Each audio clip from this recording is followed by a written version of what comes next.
are you listening to? Straight Talk with Kim and Carolyn.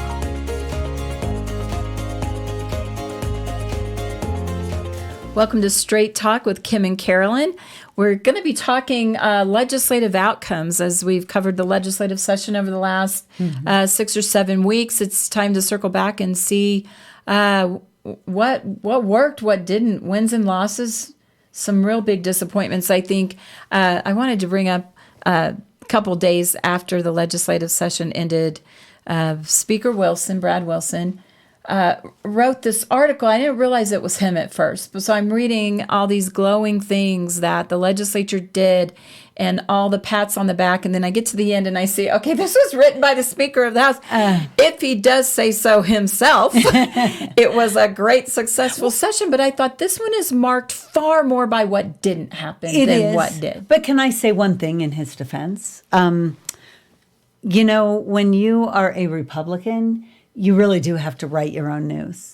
I mean, let's be honest, right? Yeah. Nobody in the media, for the most part, is going to say nice things about you. So right, but we'll give him a little bit there. Again, he wrote his own article, but about all the great things, no mention of all the really. Yeah. I would say there have been a number of articles around the country mentioning the failures of Utah's legislative session. So, I mean, people have noticed some things about us.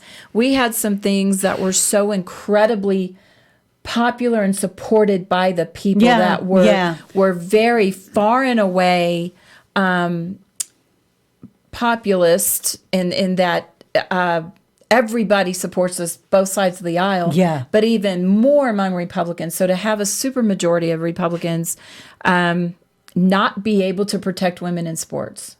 No, that passed. No, well, but all the challenges Yes. that we you had are correct. getting that through.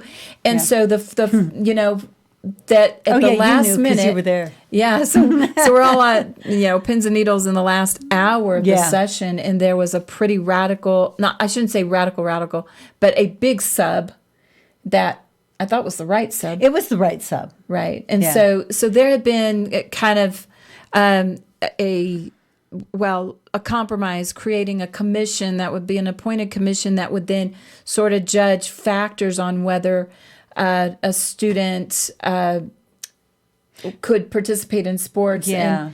And we ended up with the bill that said no. And this was Senator McKay. That's right. Wasn't Senator McKay? Who subbed it? That subbed it? Yeah, I actually don't know. I think it was Senator McKay that subbed in. No, it just really kind of needs to be, let's let girls' sports be girls' sports. Yeah. And can I say one thing, though, too? You talk about this compromise. There was a compromise. But the people who everybody thought were negotiating in good faith on this compromise walked out of the room and then bashed it. So, I mean, at some point, when you've done everything you can to work with the other side, and then they still try to kill your bill, I think you just need to realize that you're best off doing what you always wanted to do anyway. Right. Yeah. And, there is a world on the Capitol Hill to not let perfect be the enemy of good, but sometimes the good is not necessarily the good. Correct. Sometimes. So, okay, there was another big bill you and I followed. We're really HB very 60 supportive. Right. HB 60. Yeah. How did that go? Yeah, HB 60 had the funniest shenanigans I've ever seen in my life. And I asked you at one point during the session if you, from a different vantage point than I had when I was there, although you were there under Speaker Hughes, right, entirely? Right. No, I did serve 2 years under Brad Wilson, so okay. definitely yes. it wasn't as different. Prevalent in my first 4 years under Speaker Hughes as it was the last couple of years. Yeah, but there were some things that went on that were just absolutely bizarre, and that to the public didn't. It looked different to the public than the reality of what was going on and being done behind the scenes, and so unless you knew what was going on behind the scenes, you didn't know. Well, right? And so with HB 60, this was the vaccine passport prohibition. Yeah. And so we were very actively supporting that. And I know you were even actively from the Freedom Front organization, even working with legislators on this, where I was just an observer and a cheerleader. But the that was such a weird bill, but it also emphasized some of our problems with what leadership could do if they disagreed with a bill. And we saw violations, once again, of speech rights. Yeah. If they disagree, see, they can disagree with a bill and just kill it outright in rules. They could disagree with a bill and send it to a committee that they know will do the killing for them. This was a bill that was so popular with the public and with the legislators that they had to play games to get it killed. Right. And so, the question really is who was behind wanting this not to succeed? Because I just want to reiterate, and I've said it before, if the legislative leadership wants something to happen, it's generally going to happen. Mm-hmm. If they want to kill it, it's generally going to be killed. Yep. Yep. I mean, these are two of the most powerful people that lead the House and the Senate. And so not only did we see procedural things happen in the House, on the House side, that were so absurd, but on top of that, we saw the suppression of free speech of the public who were expressing their speech around this particular issue. So this was compounded,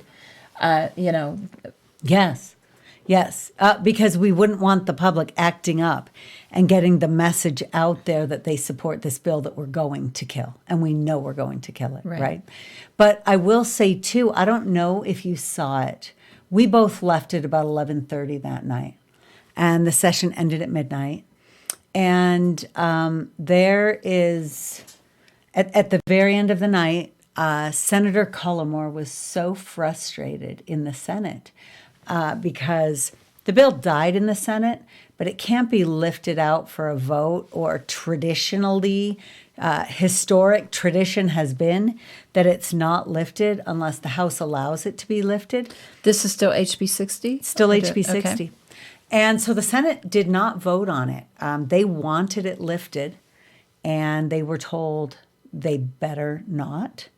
And Cullimore, at the end of the night, asked all of the senators who would have voted to support HB 60 to please stand, and it would have passed. Really? They stood. So I thought Representative Brooks held it in the House, though. I didn't know he let it go. So it could not be lifted for a vote on the Senate floor. Okay. It could have been, but historically, apparently, from my understanding, that has only ever happened once, where on the last night it's been lifted without the permission of the originating House. So, this emphasizes why it's also important who sponsors the bill, because they carry it, even though Walt Brooks was the House sponsor and Kirk Cullimore was the Senate sponsor, the primary sponsor still really, really holds the reins on that bill all the way till the end. This also emphasizes why leadership races matter. And we've talked about that on a previous podcast too. When you are looking at candidates to support this year, ask them how they feel about their leadership. Because you cannot say, well, I would have supported HB 60 if leadership gave us a vote, or I would have supported, XYZ if leadership had just let us vote, but then you voted for that leadership. So yes and no, right? But they're going to have another opportunity. Correct, to vote and that on is correct. Leadership. And I don't know that we know what that race will look like and who those individuals will be. And come election time, well, general election we'll know, but we probably won't even know primary time, certainly not convention time. Well, so at this point in the election season, we just held our caucus meetings the other night. Yes. But people are...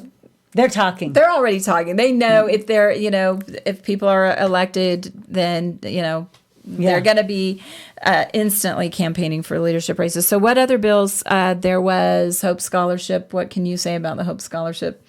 Yeah, Maybe it I can't. massively failed. Massively. It failed. I think that there were some pivoting opportunities that were probably missed. Like what? But I will say this.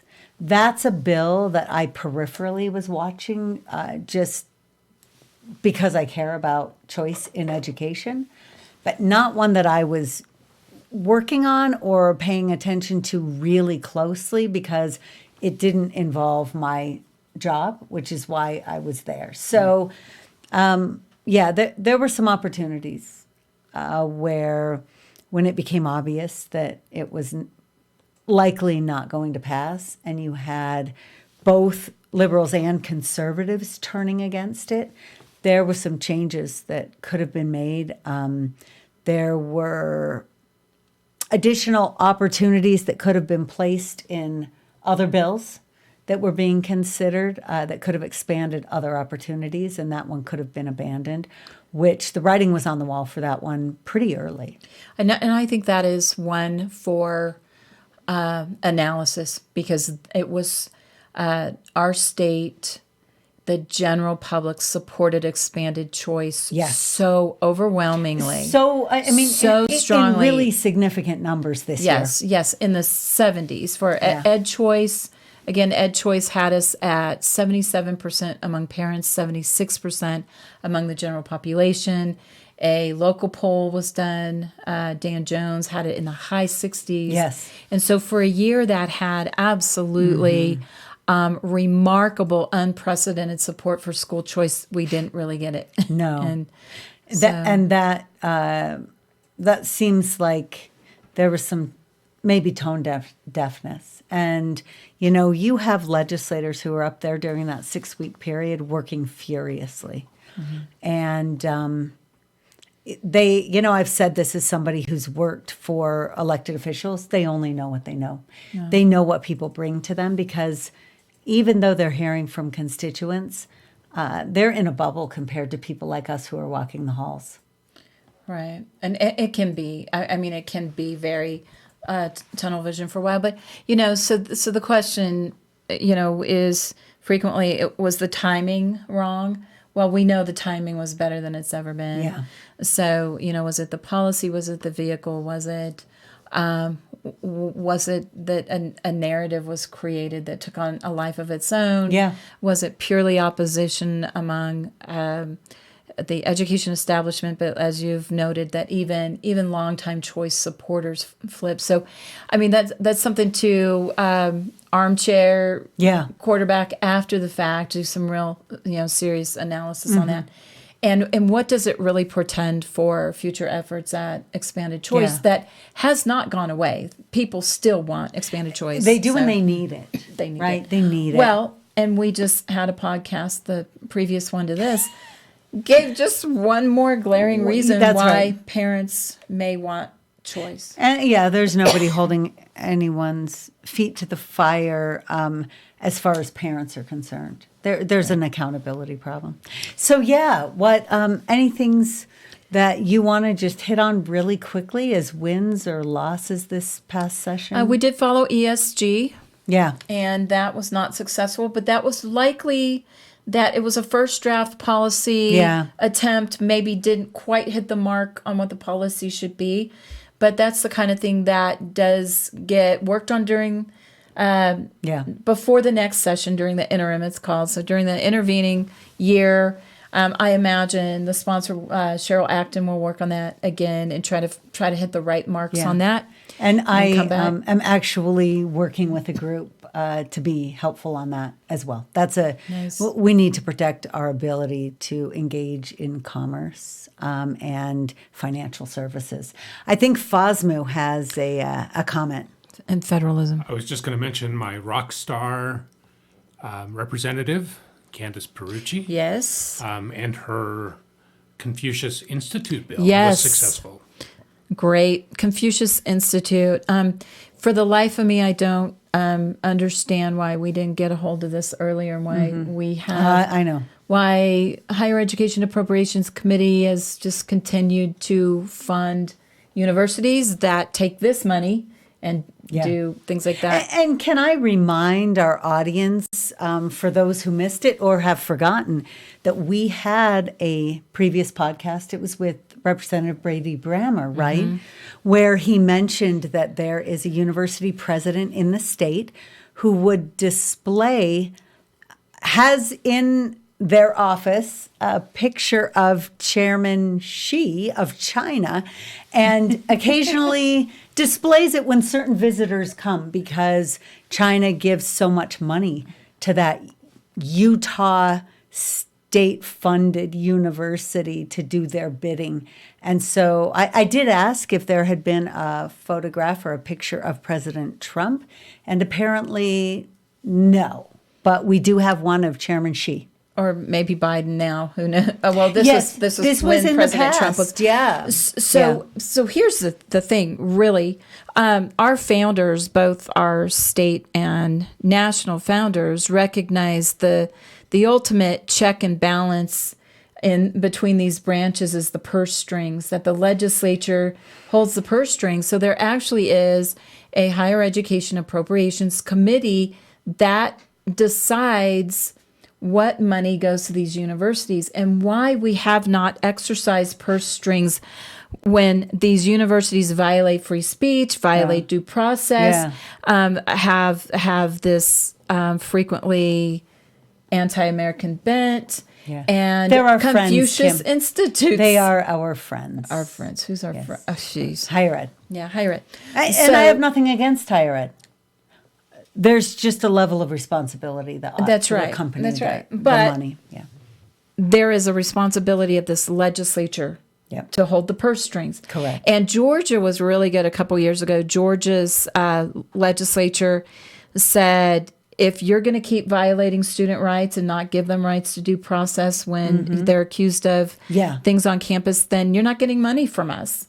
Wow. And so I think Utah, we just, how much do you want? Okay, here it is. Go. And Confucius Institute, okay, well, as long as they're supporting, pouring money in the school. Okay. Okay, what else? Yeah, I think we have an announcement. So we have an announcement, and so I wonder if Fosmu should do that. So, okay, pivoting real quickly now, legislative session, that ends, and in fact, 5 o'clock on the last day of the session was the end of the filing period for new candidates. Yeah. And then the session ended later that night, which is a new timeline, because it used to be kind of at a week after to decide, do you even want to do that thing again? But, and when those last couple hours are the ones that are so impactful. Yes. But by 5 o'clock, our very own Carolyn Fippen did what? Filed. I mean, did. You didn't wait till 5 o'clock. I filed. But when did you file? Yeah, it was about 2 o'clock Friday afternoon. I filed for House District 46, currently District 51, with a couple other pieces put in, making 46 the new district. Okay, running against an incumbent, but yes. Okay, so we are going to have some candidates on in the next couple weeks and letting them make their case. What's great about a podcast is we don't have to be neutral. We can just have the people on that we like and that we want to promote and that we want to win. But we're going to start with Carolyn. And so Carolyn, tell us why we have been talking about the swampiness and the yuckiness and the gamesmanship and the deceit and the, why would you want to go do that? That's true. I got mad one day. That's why. Yeah. Literally, it was a decision made in 24 hours. And in fact, I called my husband and said, hey, so I'm considering this. I need your thoughts. And he said, yeah, okay, like that's from out of nowhere. But let's take some time and think about this over the next few weeks. And I said, and the filing deadline is Friday at 5. So think quickly, dear. And he said, okay, give me tonight. So yeah, it was a 24-hour, maybe an 18-hour decision. So I can vouch for how fast. Yes. And in fact, so many people have said to me, you've always said you would not do this. You would never want to do this. I said, I hate to say this. I don't really want the job, because if I get the job, I will do it, and I will work hard, and I will do it well.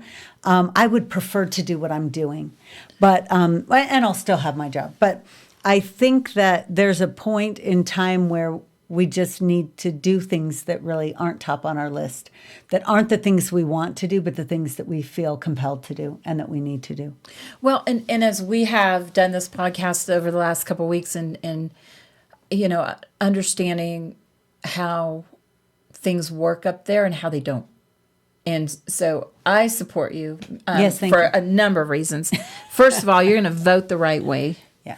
But I'll tell you, I'm supporting some candidates this year that maybe even have an okay voting record, but that's not enough. It's not enough. And there's one particular race where maybe we'll have the challenger on, but the incumbent doesn't have the worst voting record. But you know what I care about more is, do you open your mouth? Mm-hmm. And clearly you open your mouth. I have no problem with that. I've never open your been mouth. accused of that. Yeah. And so we need people who are going to articulate our values and principles, Yeah. that are going to promote them, that are going to, move them. And especially in those closed door meetings where that's the time to throw down. Yeah. And a lot of these people I worked with, and I know the ones who don't say anything. Yeah. And, Or who say something in opposition to how they vote when they get to the floor because they would like to kill whatever bills or issues so that they don't have to violate their conscience to please their constituents, but they care so much about being reelected that they will violate their conscience Right. to please their constituents. And, I'll tell you, you know this from your time serving there with Speaker Hughes. And that's the only time I've worked at the legislature. So that's the limit of my understanding. And he was always very clear in closed caucuses. You had better not say anything in here that is different. You better not take a different vote in here than you're going to take out there on the floor in front of the public. So whatever you say and you support in here, don't you dare walk out there and change your vote, because this is the opportunity for us to hash it out, to understand where we are, to work things out, and to be honest with the people we represent. and I think Hughes also gave us the latitude to not agree with the majority of the Yeah. caucus, and he let you have your own opinion. But culturally, it was just understood, if you're going to be dishonest with your colleagues behind closed doors, that's a shame. And really, that is disrespectful of your colleagues. So, but stuff happens in that closed room. And I know who fights in there. There are new people that I don't know, but I know the people historically who haven't fought. And I'm looking at incumbents, and I want to ask every one of them, wherever they are, on a school board, on a state board of ed, on a local county race, a state race. I want to know, what did you do to protect and preserve our freedoms in the last 2 years? That's what I care about. Yeah. And you can have a great record on tax policy or on, regulatory policy, but what did you do to protect my family and protect our rights in the last 2 years? Did you open your mouth? Yep. And I'll tell you something that Ken Ivory has emphasized lately, and I agree with that just as I agree with your question, and that is, what are you doing to hold the line when it comes to government overreach, right? What are you doing? What have you done? What will you do in order to ensure the sovereignty of our state, appropriate sovereignty of our state, Right. according according to the Constitution? So you're running, you're challenging an incumbent I am. that, I am, and let's just leave that there. I'm challenging an incumbent. I have the majority of the city council openly supporting me. And that is a big part of the reason. There are issues that need to be dealt with. I live in an area of the state and of the Wasatch Front that is very rapidly growing. Draper Bluffdale area, and we need strong representation for that area. We need people who can dig into the really meaty issues and represent us well. And I don't think that there are people who know me very well who don't think that I'm capable of being that person. I understand the policy issues. I understand the challenges that we're facing as cities. They're a bit different between Draper and Bluffdale. We just have a very small piece of Bluffdale. I want to make sure that they also understand that I care about their issues and how they're impacted. Is the prison in that area? The old prison? The old prison is not. It's very well. The old prison is in Draper, so it is right. But the Bluffdale is off to the side. It's the portion of East Bluffdale that's closest. And in fact, I've had some people from East Bluffdale say, "Oh yeah, this is like a different area, kind of just." The way, just the location, it's kind of a bit separated anyway. Another portion of Bluffdale, but they want to feel like they're a part of the representation. They can't be a forgotten area. And so, I've been talking to their mayor and some of their city council members and about the things that are important to them. And you're really racking up support. It's pretty impressive. I am. I feel really good about that, but I'm only so far, right? We're a weekend, we just less started. than a weekend, 1 day less than a weekend. But I, to this point, have some really strong and broad support, and I feel good about that. Okay, so where can people learn more about your campaign and support you? Yes, so carolynforutahhouse.com, and I think it's Carolyn for Utah at carolynforutahhouse.com on Facebook as well. Okay, now, I think the thing that people really want to know most is what happens to Straight Talk with Kim and Carolyn. Yeah, we've been asked that. Yes, we've been asked that. Yeah, during the campaign, which we're still trying to figure out. Yeah, we're trying to figure that out. We might be having the podcast with like dark circles under our eyes after energy drinks, after campaigning all day. We'll figure that out. Yeah, we will. But during the session, so Dorn and I Fosmu and I are already figuring out how we're going to go camping Carolyn's office on the hill. Well, and I will say too, so just so people understand, right, during the session, this past session, we were doing 4 episodes a week. Right. That will change now that the session's over to 2 episodes a week. Right. Occasionally 1, but our hope is 2. Yeah. And I think that we can make that happen. But I want to add one other thing, too. And this is not a logistical thing. I have no idea how to solve that problem, but we'll solve it. But that is, I have had repeated conversations in the past 3 days with people who've said to me, I'm not far right. I used to be like pretty in the middle, but boy, what's been going on lately? I just keep moving further and further right. And then I ask them about the issues that matter most to them. And yeah, there are a lot of far right people who refuse to define themselves as that, which is really interesting to me because they're newly right.